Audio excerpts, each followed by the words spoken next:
Bayangkan dua dunia yang berbeza. 1. Dunia yang penuh dengan hutang, kerja tanpa henti, dan takut kehilangan sumber rezeki. Dan satu lagi. Dunia di mana wang terus mengalir walau pemiliknya tidur. Dua dunia ini lahir daripada dua cara fikir. Satu daripada bapa miskin yang takut pada risiko.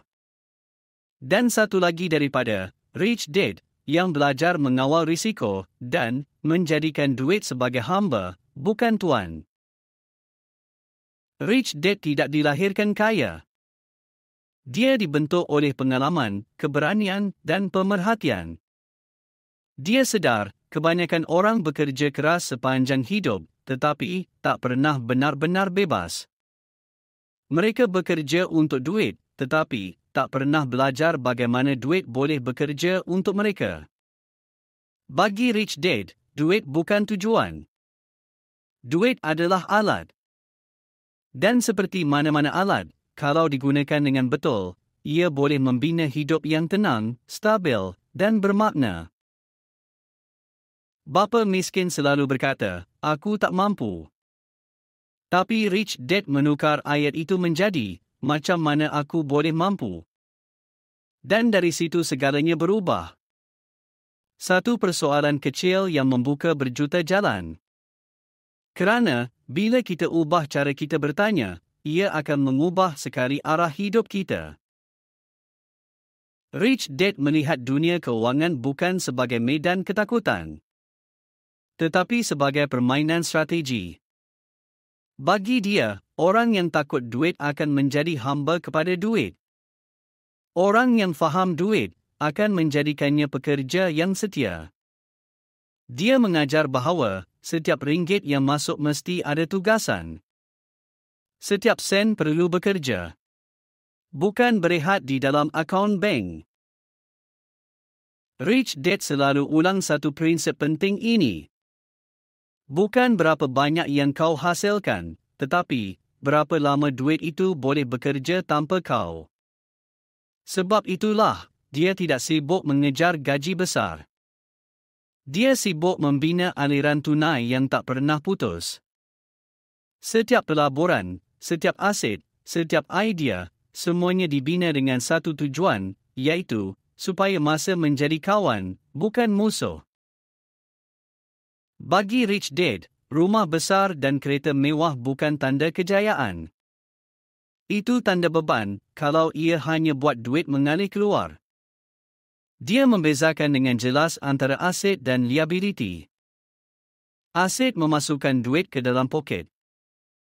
Liability mengeluarkan duit dari poket. Ramai orang salah faham. Mereka rasa rumah sendiri ialah aset. Tetapi, kalau setiap bulan bayar ansuran yang tinggi, itu bukan aset. Itu liability yang menenangkan ego tetapi menekan keuangan. Orang miskin beli untuk nampak kaya. Orang kaya beli supaya mereka kekal bebas. Rich Dad hidup sederhana, tetapi strategik. Dia tidak pernah menolak nikmat hidup. Tetapi, dia akan pastikan, setiap kenikmatan dibayar oleh hasil pelaburan, bukan gaji. Bagi dia, gaya hidup boleh tunggu. Tetapi, kebebasan mesti dibina sekarang. Itulah sebabnya, dia tidak pernah takut ketinggalan. Dia tahu, yang penting bukan siapa mula dulu, tetapi siapa yang tak pernah berhenti membina. Bapa miskin belajar untuk dapat kerja yang baik. Sebaliknya Rich Dad belajar untuk faham permainan keuangan. Dia tak kejar sijil, dia kejar sistem. Dia belajar tentang cukai, perniagaan, dan pelaburan bukan untuk jadi pakar semata-mata, tetapi supaya sistem bekerja untuknya. Dia tahu dunia ini bergerak dengan sistem. Dan, kalau kita tak faham sistem, kita akan menjadi sebahagian daripada mereka yang terus diperah oleh sistem itu. Rich Dad selalu berkata, kalau kau berhenti kerja hari ini dan duit berhenti masuk, kau belum bebas. Kebebasan sebenar adalah bila duit terus mengalir walaupun kau tiada. Dia tak kata semua orang perlu buka syarikat besar. Tetapi, semua orang perlu faham bisnes. Kerana hidup ini cuma ada dua pilihan. Sama ada, kau bekerja untuk sistem orang lain, atau kau bina sistem sendiri. Dia tidak takut pada risiko. Dia belajar mengurusnya. Bagi dia, risiko bukan musuh. Risiko ialah guru yang mengajar lebih banyak berbanding kejayaan. Dia tahu, orang gagal bukan sebab rugi. Tetapi sebab, mereka berhenti bila rugi. Orang kaya belajar, gagal kecil, ubah strategi, dan bangun semula. Kerana mereka tahu, pengalaman rugi ialah yuran universiti kehidupan yang paling mahal, tetapi juga paling berharga. Rich Dad menjadikan duit sebagai pekerja tetap. Setiap kali dapat pendapatan, dia akan meletakkan tugas pada duitnya. Sebahagian untuk pelaburan, sebahagian untuk aset, dan sedikit untuk memberi semula kepada masyarakat. Dia tak biarkan duit duduk diam. Dia percaya, duit yang tak bekerja sedang mati perlahan-lahan. Kerana, nilai duit merosot setiap hari. Tetapi, nilai pelaburan dan ilmu bertambah setiap kali digunakan. Prinsip kegemaran Rich Dad ialah, bayar diri sendiri dahulu. Berbeza dengan bapa miskin. Bapa miskin akan bayar bil dulu, simpan kalau ada lebih. Tetapi Rich Dad buat sebaliknya. Dia simpan dulu, baru bayar bil. Dia tahu, bila duit tak cukup, otak akan cari jalan untuk tambah pendapatan. Bukan sebaliknya. Disiplin ini kecil, tetapi kuasanya besar. Ia mengubah cara kita melihat diri sendiri. Bila kita bayar diri dulu, kita menghantar mesej kepada otak bahawa masa depan kita penting. Rich Dad juga ajar, kekayaan bukan tentang jumlah. Tetapi, kekayaan adalah tentang kebebasan. Dia tak perlukan kemewahan untuk rasa cukup. Dia cuma perlukan masa. Masa dengan keluarga, masa untuk berfikir, dan masa untuk hidup.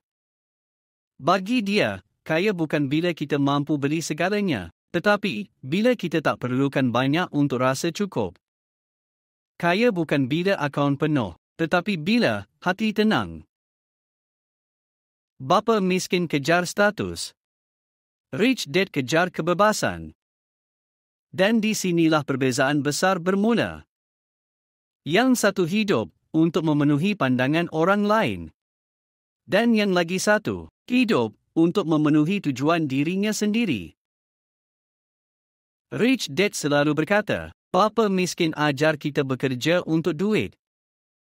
Aku ajar kau, bina sistem supaya duit bekerja untuk kau. Dan itulah pelajaran terpenting. Kebebasan bukan datang bila gaji naik. Tetapi bila sistem kewangan mula berdiri tanpa kehadiran kita. Apabila kita faham prinsip ini, kita sedar bahawa kekayaan sebenar bukan terletak pada angka di dalam akaun. Tetapi pada tahap kesedaran kita tentang bagaimana wang bergerak.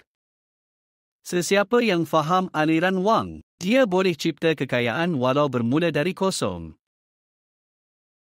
Anda mungkin belum kaya dari segi duit. Tetapi, kalau minda anda sudah bebas, anda sebenarnya sudah berada di jalan yang sama dengan Rich Dad. Bapa miskin bekerja untuk duit. Rich Dad bina sistem supaya duit bekerja untuk dia. Sekarang anda dah tahu bezanya. Persoalannya sekarang, anda pilih jalan siapa?